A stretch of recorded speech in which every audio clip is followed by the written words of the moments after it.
Welcome, everyone, to Three Sides Sports Talk. Todd Kleinheinz, Jerry Sue, and Jeff Kerpinski with you for another rousing edition of this podcast.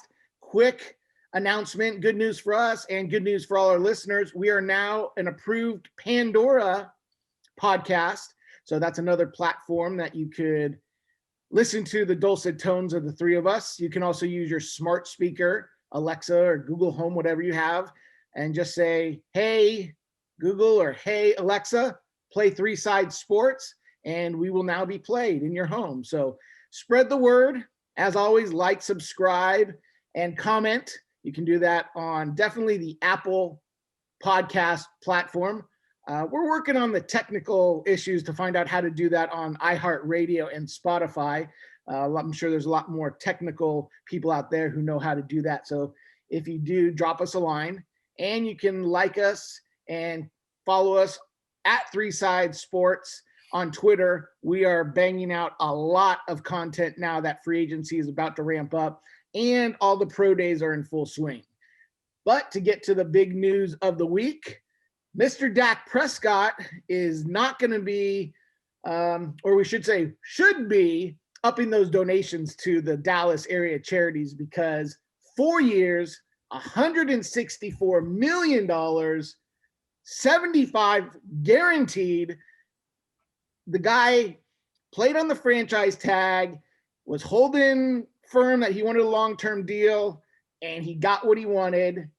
Your instant reactions to both of you was quite humorous. I threw it out to both of you that, hey, I guess, Dak signed, and the two of you had a lively conversation. So why don't we pick that up in podcast form? So Jerry, your reaction to Dak's signing. Well, I thought we hit the big time when we've made it onto Pandora, but doesn't compare to Dak, who's definitely hit the jackpot in terms of this contract.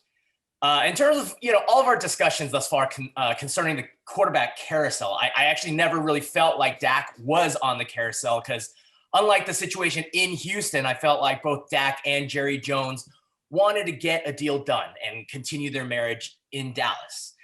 Now, is Dak being grossly overpaid with the $40 million per year salary? I mean, look, you're always paid based on what the market bears, and Dak had the leverage because, as we all saw how terrible Dallas was last year without him. And Jerry Jones, at age 78, he's not going to draft another quarterback and start over with the risk of possibly taking another Quincy Carter or Chad Hutchinson. He's already been through that horse show. And plus the way they've structured the contract, it's tremendously helpful for Dallas, because Dak's base salary this season is only $9 million, and his signing bonus of $66 million is spread out over the course of the 4-year deal. So his cap hit is $25.5 million this year, which is much more manageable than if they had franchise tagged him again, which would have been like $37 million. Yep. And I think you had a great question when you threw it to Jeff, because as you guys went back and forth, it really came down to, Jeff, would you rather have Dak or Jimmy?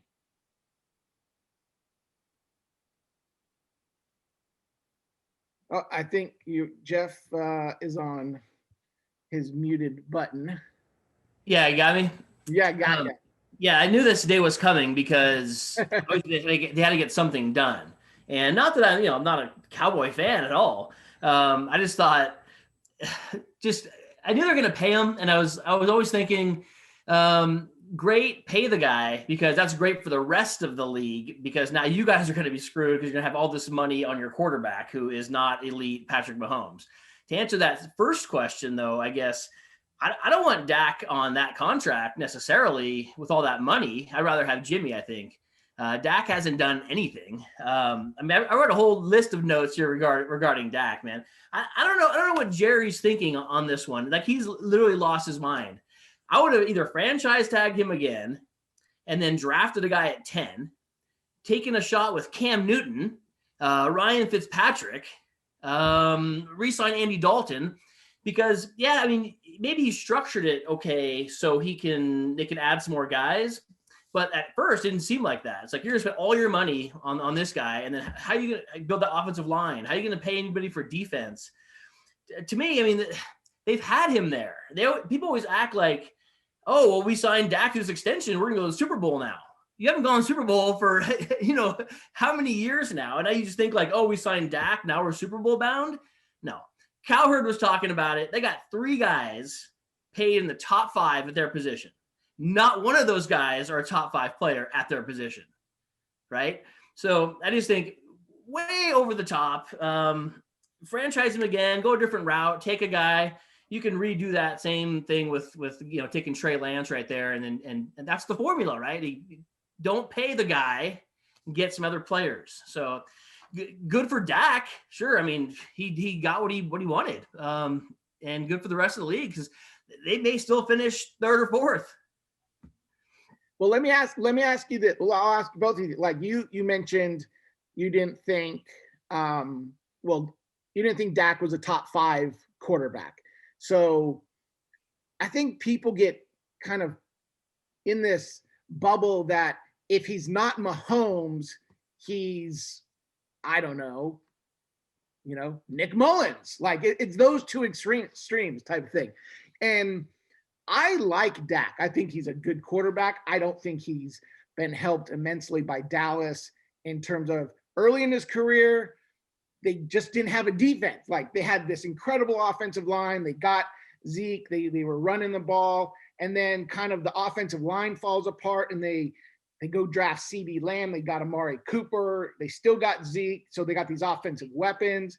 And now the offensive line is kind of in shambles and the defense still hasn't been rebuilt. So unlike the Niners, who just, they don't do things that are sexy, right? Like they're drafting defensive linemen and they're drafting offensive linemen. And I mean, the biggest transaction the Niners made last year was trading for Trent Williams, right? And boy, a left tackle just, that doesn't get the juices flowing like CeeDee Lamb does, right?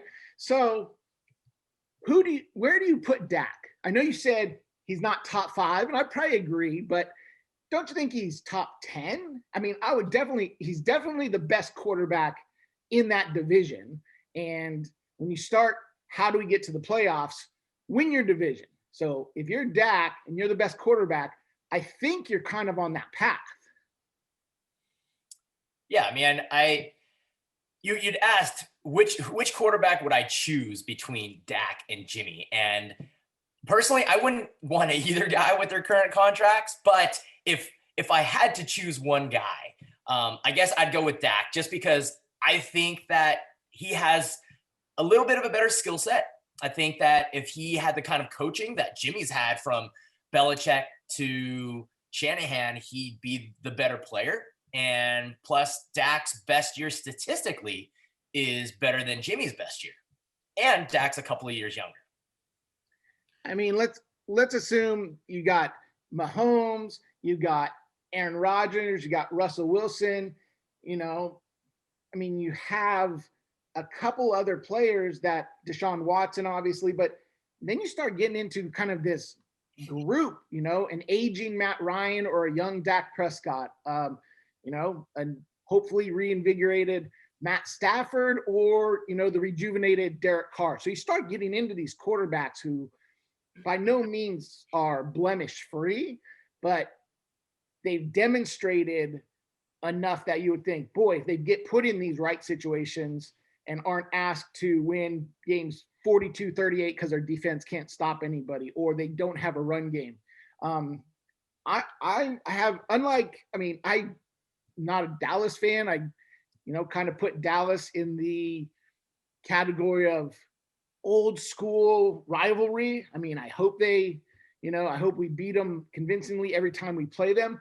But I think at least, and it's what we've been talking about, they've got their quarterback situation situated. They've got their quarterback, and now they got to build around him. And if they can do that, whether they do that or not is up to, another story. But the Niners need to figure that out as always. But I was excited to see Dak get the contract because if anything, it's not necessarily a domino, but you're starting to get the pieces for these teams situated. So. Yeah, let me just touch on that last, or what Jerry said there. Which quarterback would you rather have? I think, not with no money being involved. I think yes, I'd probably rather have Dak. Like you said, he's probably got a little bit better skill set, a little more mobile, probably a stronger arm, etc. I just thought that even though I knew it was coming, something had to come be figured out there. But I just thought Jerry just grossly overpaid. But that's the state, like you've talked about, Todd, of the quarterbacks in this league. The next one's up. So then now Daniel Jones is going to be making 42, and then Jalen Hurts will make 47. Like, it's just insane. And then does that mean that Jerry Jones knows the information about TV deals, gambling deals, the rise of the salary cap in years to come, and maybe he's thinking, I'll be good here with this guy. So I mean, it wasn't too long ago. In fact, what was it, 3 years ago? Jimmy Garoppolo was the highest paid quarterback in football. His $136 million 5-year deal was, oh my gosh, are you 3 years later, Jimmy's middle of the pack, So I believe that you're just going to start. Everyone does it.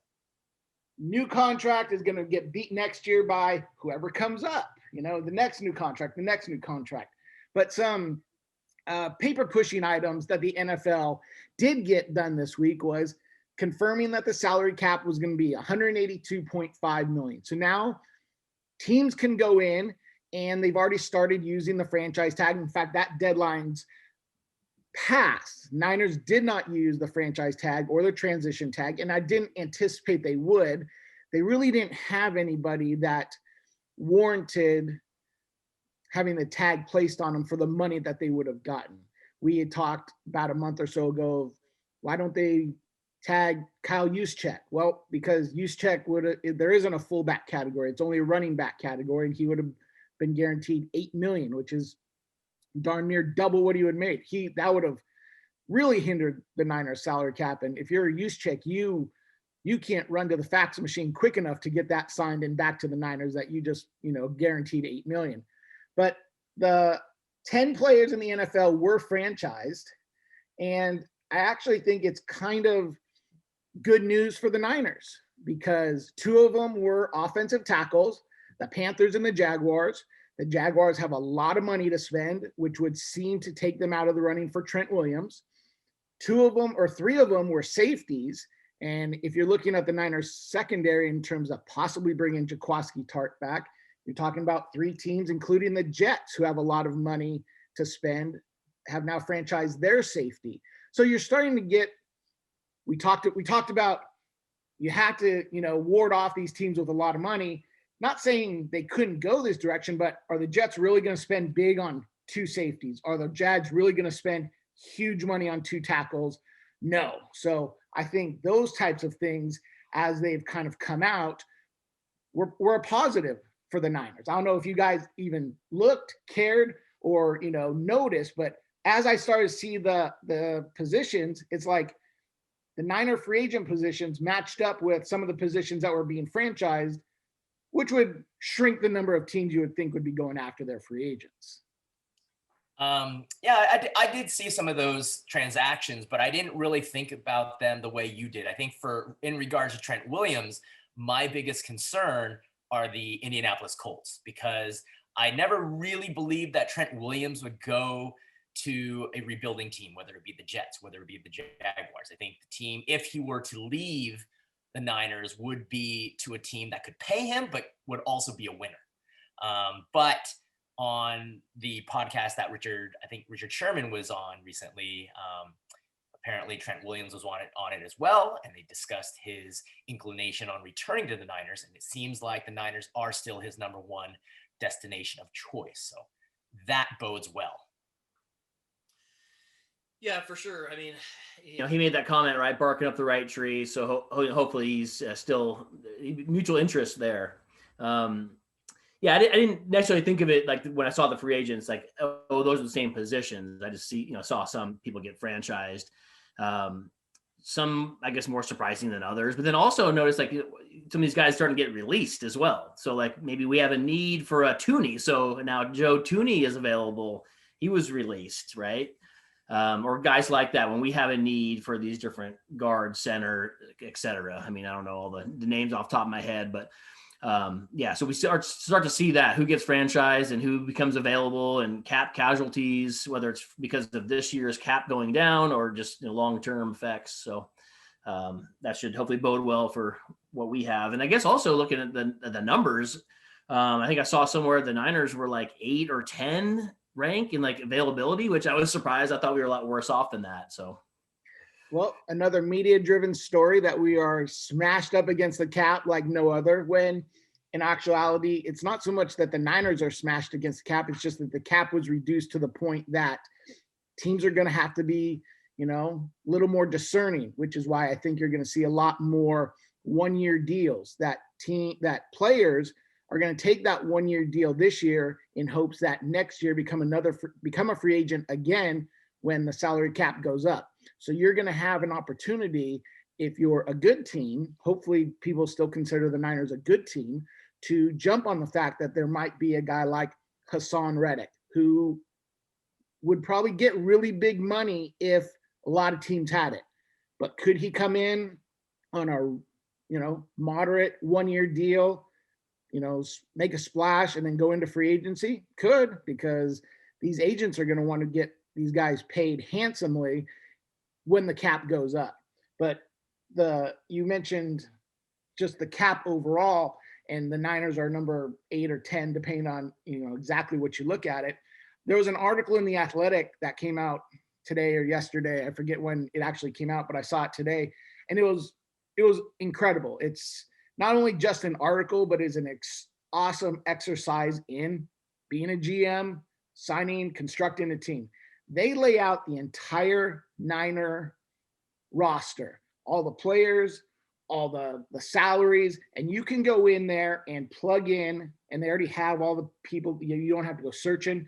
You plug in, I think they're going to draft a first-round corner. I think they're going to draft a second-round defensive lineman. It plugs in their salary, and you construct your 53-man roster. So I went through it, and it's a great exercise because you can see if this guy gets restructured, we can get Juszczyk, we can get Verrett. If we cut this guy, this is going to leave a hole. We're going to draft, hopefully you draft a, lineman or a corner, whatever you want. But I can't recommend it enough just to get out there and see, because it's real easy to sit around the table and, pontificate about, I want this guy, I want this guy, I want this guy, but to actually just sit down for 5 minutes and put it on paper and realize, well, this is why it's a little bit tougher than just sports talk radio makes it sound. So I didn't realize that the Niners had that much money. I still thought that they were sort of middle of the pack. So based on the article that you were talking about, Todd, who did you end up plugging in? And then who did you end up not having enough money for? I'm curious. So I signed Trent Williams and I signed Jason Verrett. I also signed Kerry Hyder. Those were the three, main signings. I plugged in a first-round draft pick on the offensive line. I'm thinking now that with McGlinchey's 5th-year option coming up next year at $10 million, that Rashawn Slater, the offensive tackle, offensive guard, wherever you want to put him, who just had his pro day yesterday and looked incredible. If you pick him up in that number 12 spot, assuming you're not trading up or making a play for Deshaun, you sit at 12, you draft him, you can play him at guard, which is the area of need, and kick him out to right tackle next year if you're letting McGlinchey go. Because the downside for him physically is he has average length arms, is what they say. He has 33-inch arms. So he's not the long rangy guy, but he's big, he's powerful. So you could place him at guard, which may seem high for a guard, but it reminds me of the Ravens, was it Ogden or somebody got picked. They played him at guard for the first year and then kicked him out to tackle, and he stayed at tackle for 10 or 12 years. but that's the kind of player you could get. And as I was looking through, I didn't find a corner that I thought was going to be there at that spot that could take over. I didn't see a defensive lineman that I was infatuated with to take at, in the first round. So it's, like I said, it's a fun exercise to go through and check it out and just to see what you can make of the 49er roster. So in your exercise, were you unable to re-sign Kyle Juszczyk or K'Wan Williams? I was not able to sign Kyle Williams. I was able to re-sign Juszczyk. If I also I extended Jimmy. I dropped his cap number from his 20 whatever, extended him out by a couple years and dropped him down to essentially almost the league minimum of 3.5 base salary. I also extended Lakin Tomlinson, which dropped his base salary for this upcoming year and extended him out. So those were the two extensions that I was able to use to free up a little bit more cap. And I pushed it right up to the 181 million, so it's not like I had much wiggle room at the end. Well, this is definitely the time when Parag's, this is when he's got to work his magic and find ways to sign guys, whether it's finding ways to restructure guys so that we have enough money for free agents, not only our own, but from other teams. Like, I didn't hear you talk about an edge rusher, but like someone like Carl Lawson would be great if they can do that. I know that you talked about Rashawn Slater, which is interesting because I did too hear about some rumblings of late about I don't know about their interest, but some people are sort of plugged in Rashawn Slater, the offensive tackle of Northwestern, in their first round slot. But personally, I don't think Slater would be a priority unless the Niners lost Trent Williams in free agency.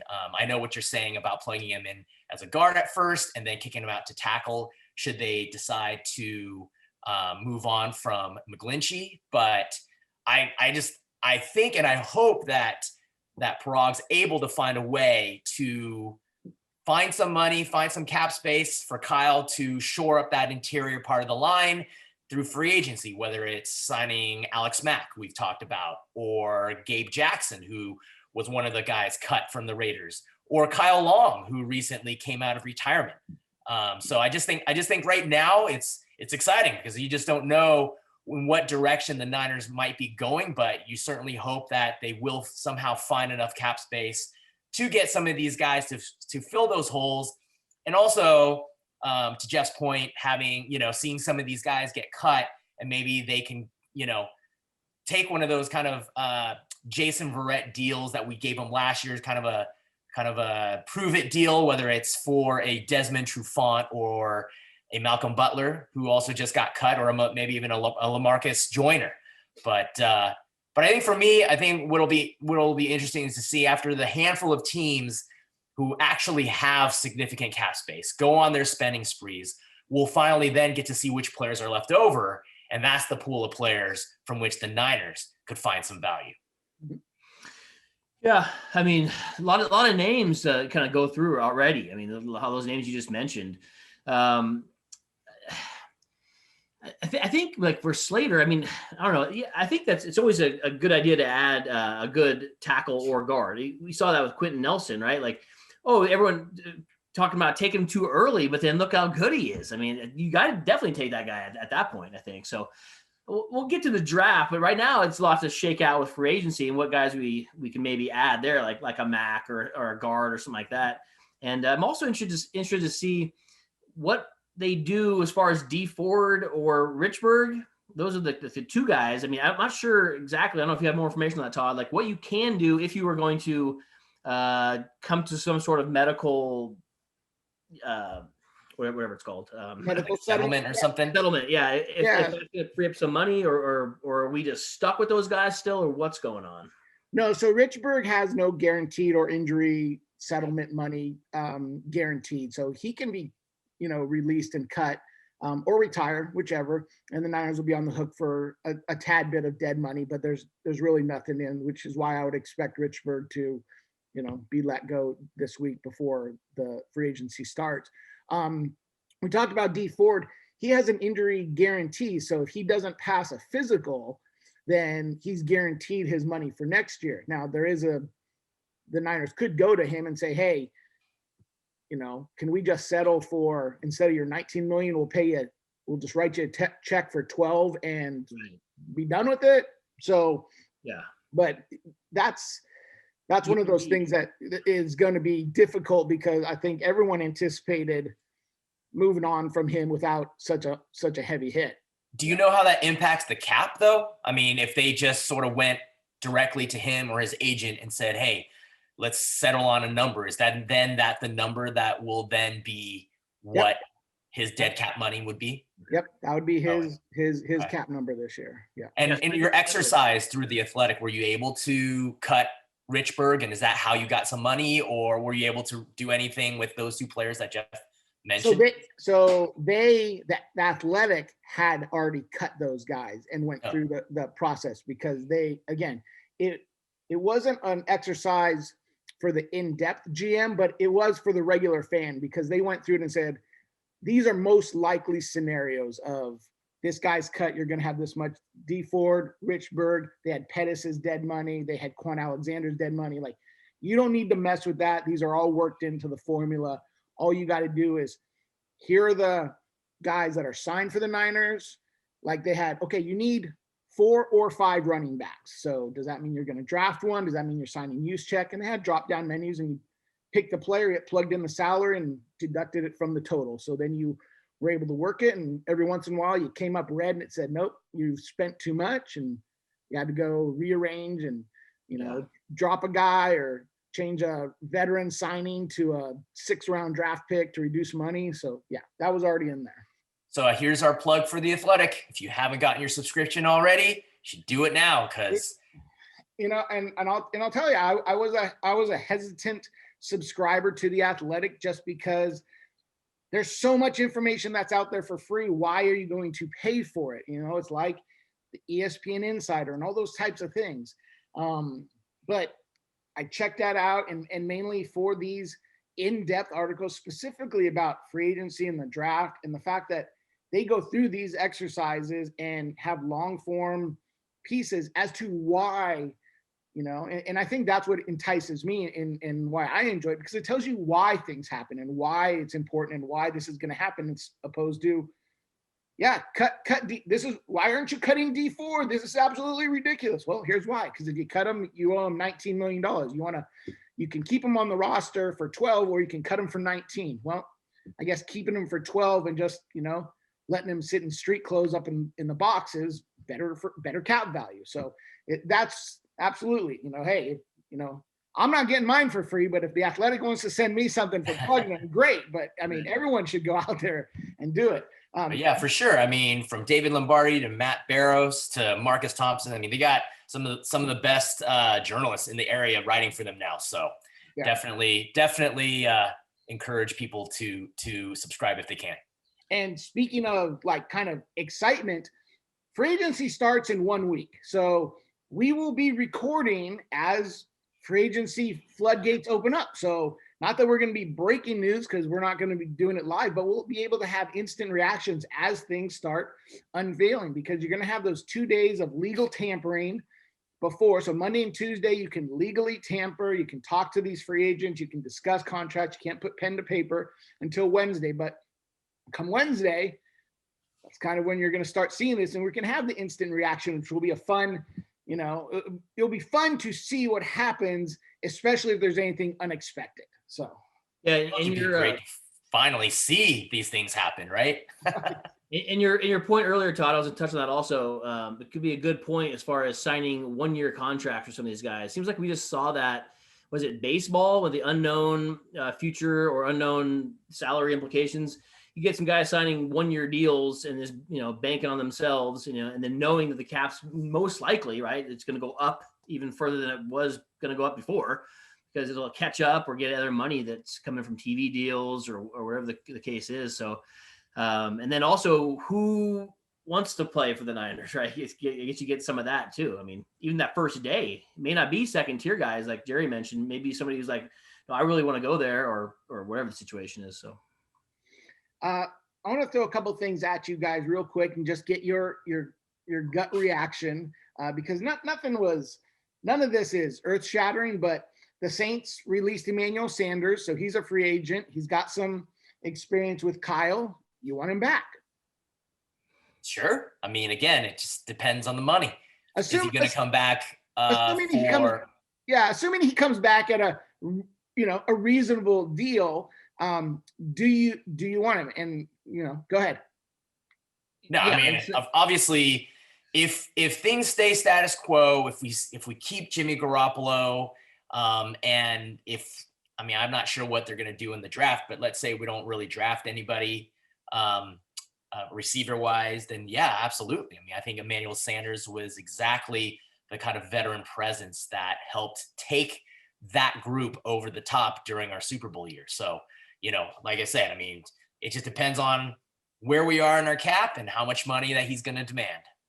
Yeah, I think it all depends on the cap. Obviously, we're not paying him what the Saints paid him. That's not even possible, nor is he, I guess, worth that at this point. But yeah, if we could squeeze him in there somehow, sure, I'll take him. You never know with other guys getting injured or whatever, so you never know. Let me take a slightly opposite view and pass on Emmanuel Sanders. I think bringing in a veteran who has been a starter, and I don't know if Emmanuel's ready to accept the third, fourth receiver role type thing, may stunt the development of a Deebo Samuels and Brandon Ayuk, considering the Niners don't run a ton of 3 and 4 wide receiver looks. And especially when Kittle still tends to be your main passing outlet. I'm not opposed to it, but I really would hate for him to come in, and not that he would be a problem, but to feel we're not utilizing him, or we are utilizing him at the detriment of one of the 2 younger receivers. And bringing him back will just always bring back the memory of Jimmy overthrowing him in the Super Bowl, that he's going to be back in the Niner colors, and the first time he goes deep and Jimmy hits him, everyone's going to go, oh, he couldn't do that a couple years ago, could you? So, but that's a name out there. Ryan Fitzpatrick retired, and then he didn't. So I didn't see that. I saw he retired. Did he pull a Brett Favre? He retired and then unretired? Yes. And I don't think it's so much as he's retired as it was reported. I think it was, I don't have a team yet that I'm ready to go to and I'm ready to move on, because in my mind it was, I still want to be a starter. So if I'm going to exhaust all options, and that probably means waiting until training camp to see how things work out and then signing. I don't think he's ready to be a backup. And if he's ready to be a backup, I think you said it, Jerry, maybe he's just okay being in Miami and does not want to move for the 12th time in 14 years or whatever it is that he's been. So that was something that came up. The other thing, what are the Raiders doing? The Raiders cut Gabe Jackson. They cut Richie Incognito. They just traded 3 of their 5 offensive linemen.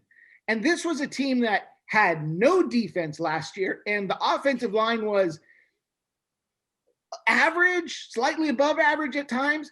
I mean, John Gruden is continuing to make me think he's got a little bit of a screw loose, because I don't understand where they're going. And Mike Mayock, you would think, as the old school football guy, is a build it in the trenches, offense and defensive line, and then we'll get to, your Henry Ruggs and your Darren Wallers and, Josh Jacobs. It's like to me, they're the Cowboys light.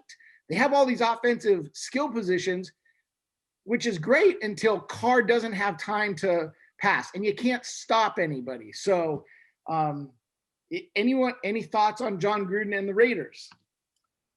Well, Mayock doesn't, Gruden doesn't work for Mayock. Mayock works for Gruden. So from that standpoint, I'm not surprised by some of the head scratching moves. I think this is just the reality of this year, this off season, right? I mean, 83 million isn't great, but it's in terms of the cap.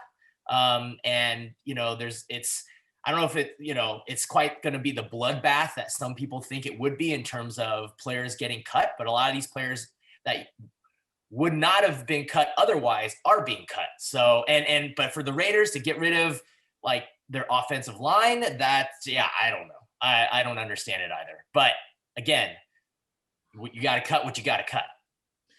Yeah, I mean, I guess they just want to go younger, or they had other guys in mind. I didn't think a lot about it. I mean, it sounded like they wanted to get rid of that big deal they gave to Trent, but then I guess Trent then renegotiated into a 1-year contract anyway, which I guess that's what he had to do because they wouldn't have been able to do that with him. And maybe, the other two guys, just we'll go younger. We'll draft a guy. We'll just figure something else out. Cap casualty. I didn't think a lot about it. I guess their biggest problem now, assuming they fix their offensive line, is fixing that defense. So, this came from a mailbag question, so I'll throw it out to you guys. Why hasn't Drew Brees announced his retirement? Yeah, it's kind of weird that Brees hasn't already announced his retirement. I think the Saints are ready to move on. Maybe it's just tough for Drew to let go. Or maybe he's wondering if there's a contender who'd be willing to give him another shot. After all, he's still working out, like he's preparing for another season. But my guess is he will retire, and he'll retire on March 14th, which will be before the new league year begins. And March 14th is the date that marks the 15th anniversary of the day he signed with New Orleans. Oh, very nice. Okay. Jeff? Yeah, I mean, all good points and numbers. That very well may be the case. I guess, like I mentioned earlier, I thought he had retired or announced retirement.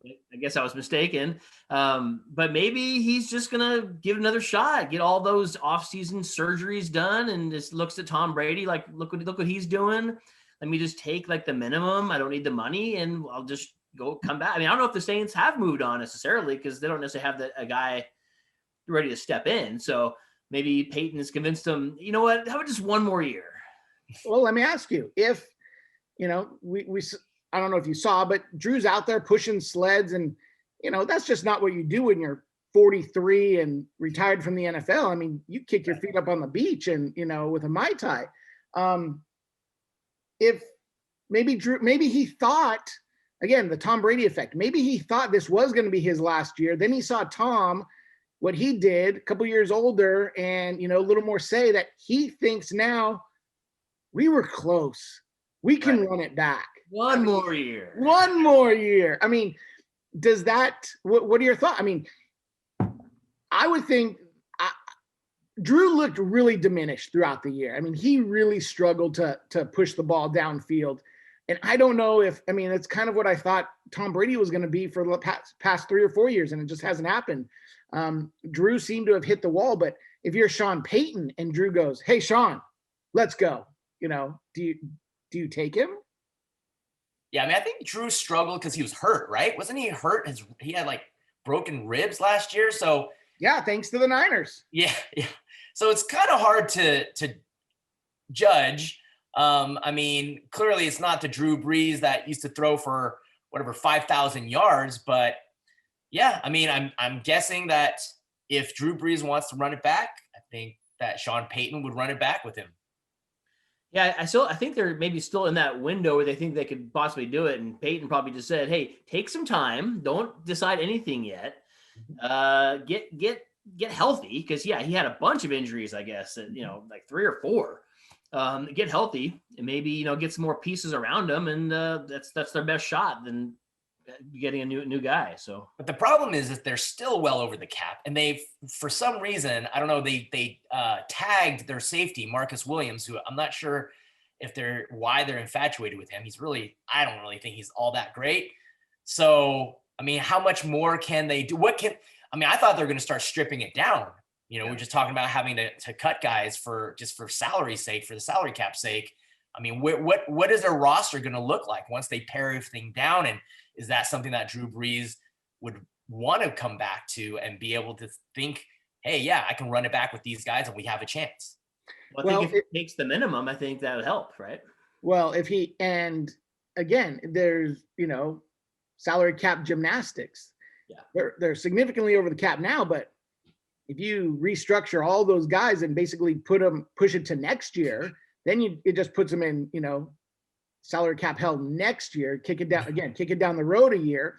Yeah. But they might not care if they're like, Drew can come back. We got Kamara, Michael Thomas. The defense was, pretty good. Let's take our shot. And next year, Drew definitely will retire, so we'll have to strip it down. But Jeff, you're probably right. Peyton probably he's looking at his depth chart of Taysom Hill and Jameis Winston, and unless he can pull a rabbit out of his hat and get Russell Wilson to come down there, he's got to be thinking, Drew, take some time and get back to me. Right. Before the league year starts, but get back to me. So there's that chance. Another thing, the Packers did not tag Aaron Jones. He's now set to be a free agent. Why are the 49ers the second favorite to land Aaron Jones? No clue. Yeah, I hadn't seen that. And actually, when I saw that he wasn't tagged, I thought, well, maybe there'll be a lot of money, but at the same time, that's just going to piss off Aaron Rodgers, right? Like every time he gets a guy or a decent weapon, they're like, no, we're moving on. Well, we're getting rid of your coach. We're getting rid of this. Why would you not sign Aaron Jones? I don't know what they're doing. Well, I think, I don't know. I don't know what they're doing, but I don't know if that is us living here with the Niners and we see Shanahan takes his undrafted free agents and turns them into, multi-million-dollar superstars, and he doesn't need that. But for the Niners to be it was the Dolphins number 1 and the Niners number 2. And I thought it was ridiculous. And, I guess Jerry has now confirmed that by, well, it's because the Niners, it doesn't make sense for them to spend big, which is, I don't know how big Aaron Jones' contract is going to be, but I just don't see them spending anywhere near what he'd command.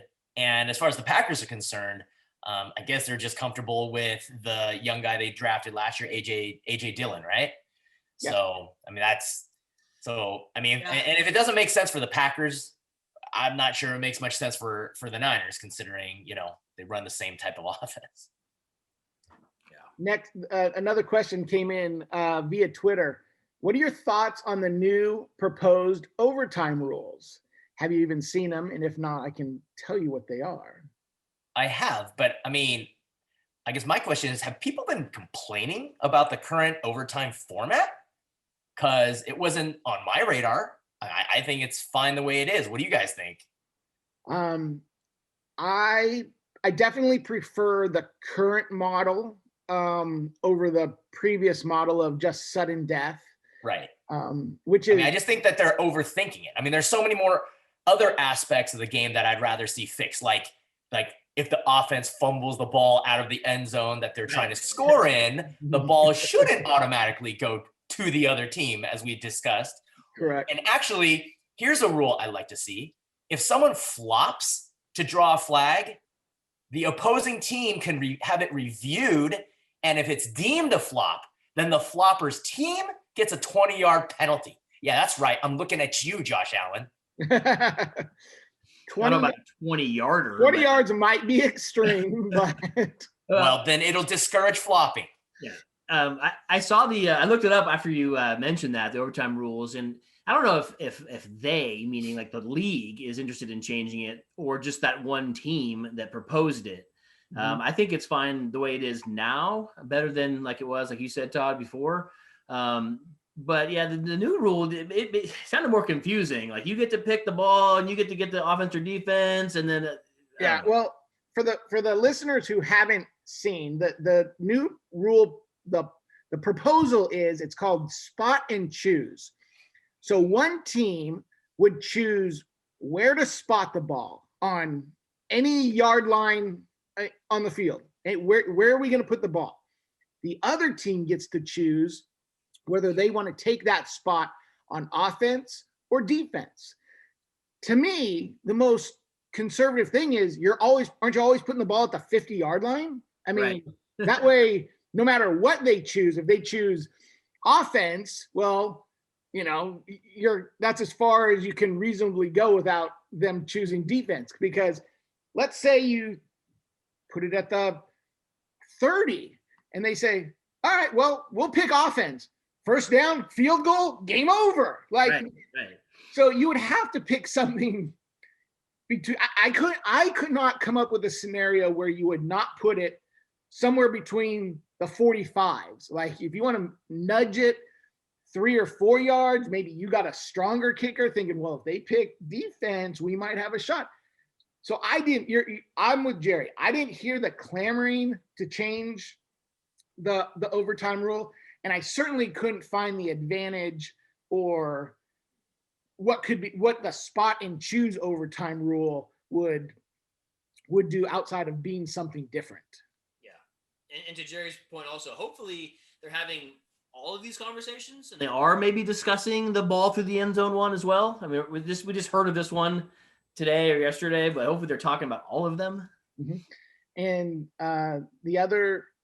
now to Jerry's, not necessarily flop rule, but there is discussion about having roughing the passer as an reviewable call. Thus, if you hit him in the shoulder opposed to the face mask, it's not getting called. So not that happens, but there's a lot of times where you'll see those things. You're like, he grabbed his shoulder pad or he did, but that's another one. And then the other rule that, is getting discussion is putting an official in the booth, like the sky judge. So it's not a replay official. It's an official who is watching in real time and has access to all the angles of the game on his monitors right there in his booth. So if he sees something, he can rewind, watch. And if so, essentially throw a flag or buzz down and say, I'm calling, out of bounds without having the coaches have to challenge. So that's the other.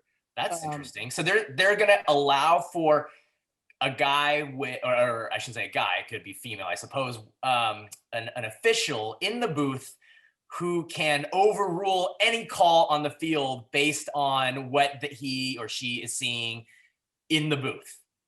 So it's not even during reviews. It's just correct. Yes, and it's not so much overrule, although they, just like when the officials get together and discuss and say, well, what did you see? What did you see?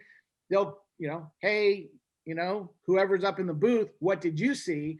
And obviously they have access to the replays there in real time. So, but if it's it's a play on the sidelines and someone, you think they dragged their foot or whichever way you go and they call it a catch, the other team can go up and run a play. It's, that guy can't buzz down and stop it and say, hey, let me take a closer look. He's got to make that decision in real time.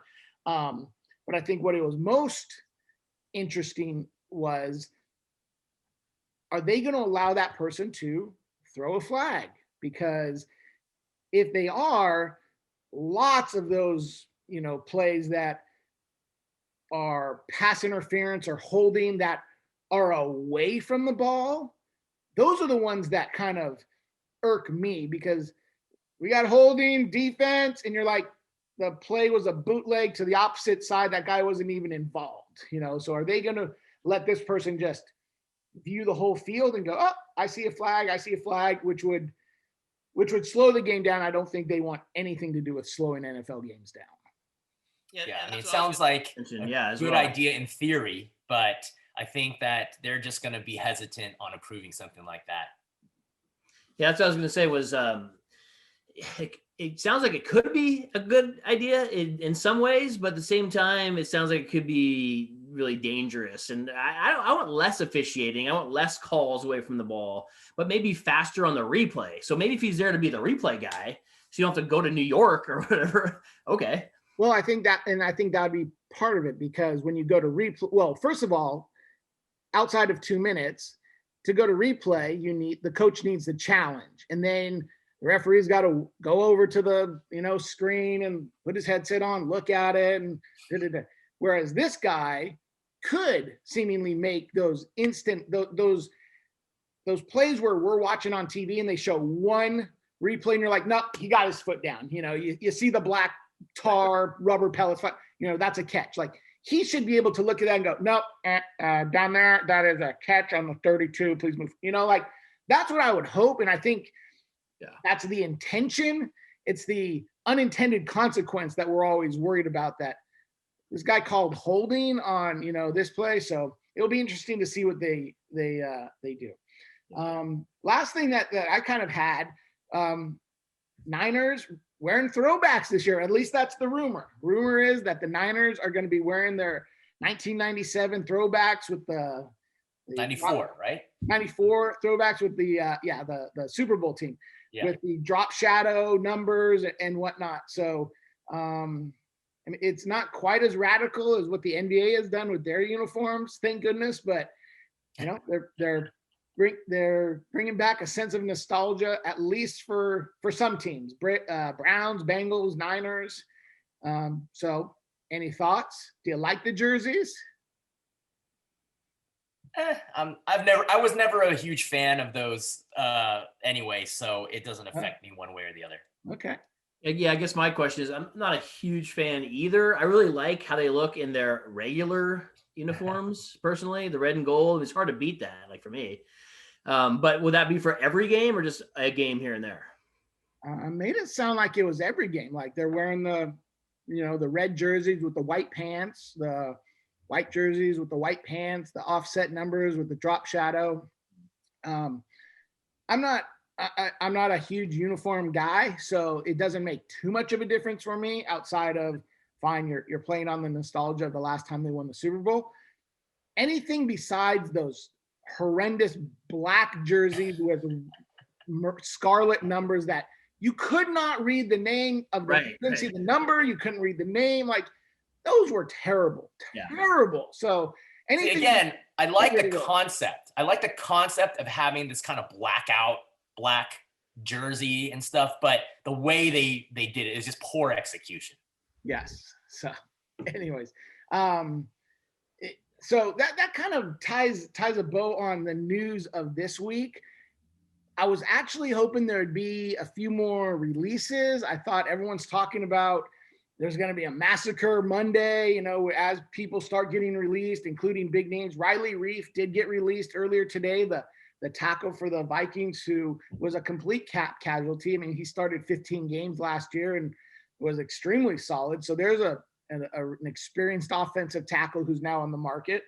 Not that the Niners are going to go after him, because he's the kind of guy who is going to command a hefty price. But I was really hoping for some bigger or more names to get out there and be released, so you can have a little bit more discussion. But I think teams are kind of holding on as long as possible until they really have to do that, which, is only another 3 or 4 days. So we're going to have the legal NFL tampering period starting Monday, and a week from today, free agency gates will be open and we'll be reacting to everything that happens. So I'm excited to be podcasting with the two of you as these things are happening. But anyways, Jerry, final thoughts? So I'm sure y'all are avid viewers of ESPN, ESPN2, all the way to the Ocho. But I'm not sure if you guys saw what happened on ESPN Colombia last night. But as they were doing their soccer report, this huge wall that's part of their set suddenly came crashing down on one of their journalists. No. And it just looked horrific, because as the wall just fell on his back, you see his head and face whip forward and slam down on the desk in front of him. And all the while, the anchor, who was still live on the air, just paused and then kept going until they went to commercial. But you're thinking, oh my God, that guy might have just died. Yeah. But shockingly and luckily, the guy who's named Carlos Orduz was totally fine. And just situations like those always make me think about life and how lucky we are to be alive, and how lucky we are to be able to do this stuff like this podcast. So just best wishes to Carlos Deuce. Glad you're okay. And I'm hoping that the Niners don't get blindsided like that with any of these moves, either in free agency or whatever, because I think this offseason could possibly be one of the craziest we've ever seen in free agency. I didn't know Columbia had their own ESPN, first of all, but you've CC. made me want to run to YouTube and find this. So I will do so. Jeff, final thoughts? Final thoughts. How about, let's see, we can't go a week without talking about Deshaun, right? Oh, we almost did. Almost did. Not that I have anything really to add. I just wanted to say that, because I'm sure Jerry wanted to hit on Deshaun. No new news, I guess. They still haven't traded him. No news, but I did have a nightmare scenario that I didn't really want to share, but since you brought it up. Go ahead. So I was just thinking, because the Russell Wilson trade, I guess, rumors are just still abound, which I'm not sure why, but I was thinking, what would be the ultimate nightmare scenario for the Niners? What if Seattle ships Wilson to Chicago, and then Chicago pulls a Ricky Williams Part 2 and gives up their entire draft to Houston, and then Houston sends Deshaun to Seattle? Oh my God. Right.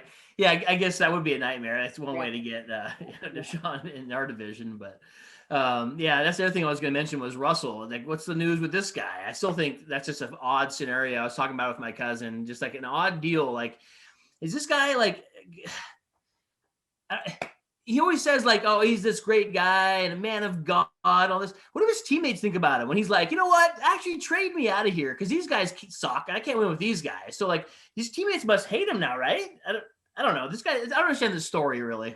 Yeah, I don't understand either. And then the weird thing is, on the one hand, you're thinking $39 million cap hit, no way he gets traded. But Right. If he comes back, dude, talk about the kind of fences he'll have to mend with his O-line. Right.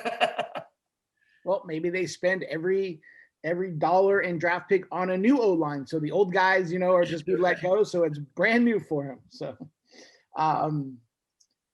couple things for final thoughts.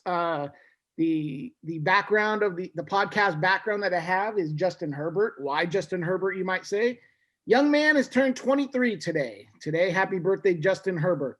And part of the reason that, in addition to his birthday, is there was news earlier this week from Chris Sims. Chris Sims had said Zach Wilson is his number one quarterback this year, ahead of Trevor Lawrence.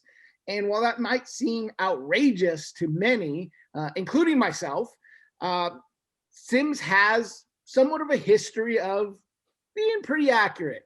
He was in on Mahomes as his top quarterback that year. He said Lamar Jackson was his top quarterback the year Lamar came out. He was a big advocate of Justin Herbert last year.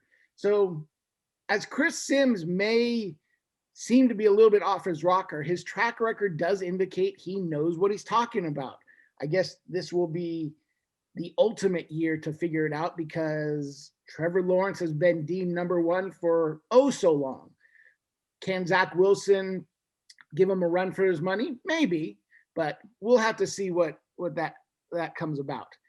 The second thing that I wanted to touch on is bothersome. And it's bothersome to me in a sports, societal, this is why the world is how it is type of way. Skip Bayless this week just signed a 4-year, $32 million contract. Skip Bayless is going to make $8 million a year, which, coinciding with the background, is more than 3 times what Justin Herbert is going to make this next year. Skip Bayless is the root of not only the sports world's problems, he's the root of societal's problems.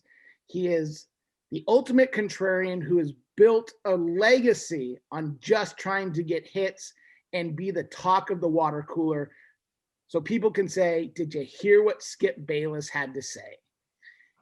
And in the day of reality TV where the Bachelor, the Bachelorette, whatever else is on, the trash TV is what is getting eyeballs, just like Skip Bayless is being able to make $8 million because he's collecting eyeballs for Fox Sports.